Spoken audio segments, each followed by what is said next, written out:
আচার পছন্দ করে না এমন মানুষ খুঁজে পাওয়া যাবে না।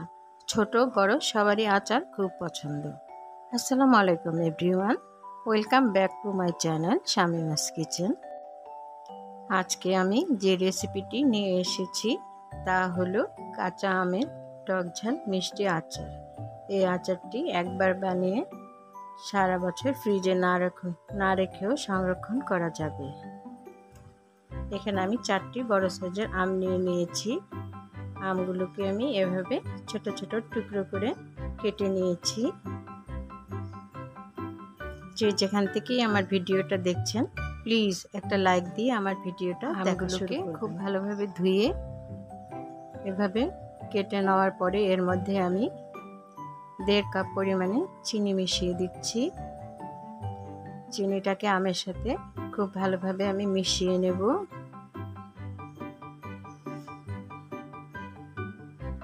এভাবে মিশিয়ে নেওয়ার পরে এই আমটাকে আমি ঢেকে রেখে দিব 1 ঘন্টা। 1 ঘন্টা পরে আমি ঢাকনাটা খুলে নিয়েছি। চিনিটা খুব ভালোভাবে গলে গিয়েছে। এবার চুলায় একটা প্যান বসিয়ে সে আমটাকে আমি দিয়ে দিলাম। এই পর্যায়ে চুলার জালটা থাকবে মিডিয়াম আর লো হিটের মাঝামাঝি। এবারে এর মধ্যে আমি দারচিনি, এলাচ আর তেজপাতা দিয়ে দিলাম। চাইলে এটাকে ভেজে গুঁড়ো করেও দেওয়া যাবে।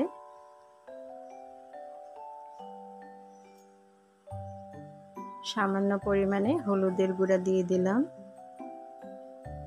খুবই সামান্য পরিমাণে মরিচের গুঁড়া দিয়ে দিলাম, লাল মরিচের গুঁড়া।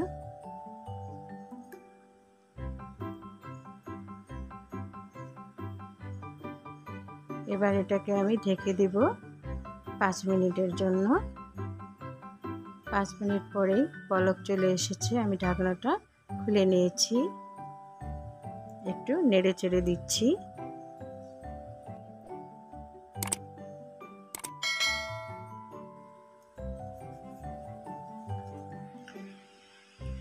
এবারে বিট লবণ আর সাদা লবণ দিয়ে দিলাম 1/2 চামচ পরিমাণে।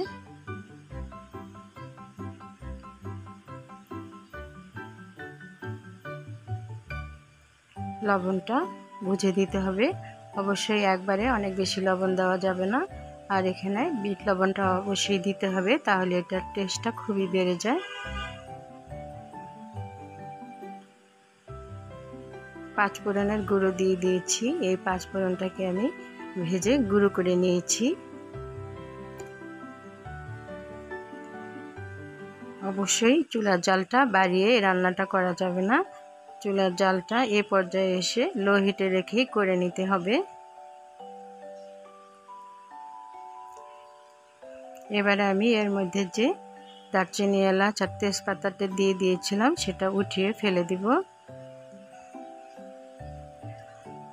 বন্ধুরা, আমার ভিডিওটা যারা নতুন দেখছেন প্লিজ আমার চ্যানেলটাকে সাবস্ক্রাইব করবেন, পাশে থাকা বেল আইকনটি প্রেস করে দিবেন, তাহলে পরবর্তী ভিডিও আপলোড দেওয়ার সাথে সাথে সবার আগে আপনার কাছে নোটিফিকেশন পৌঁছে যাবে।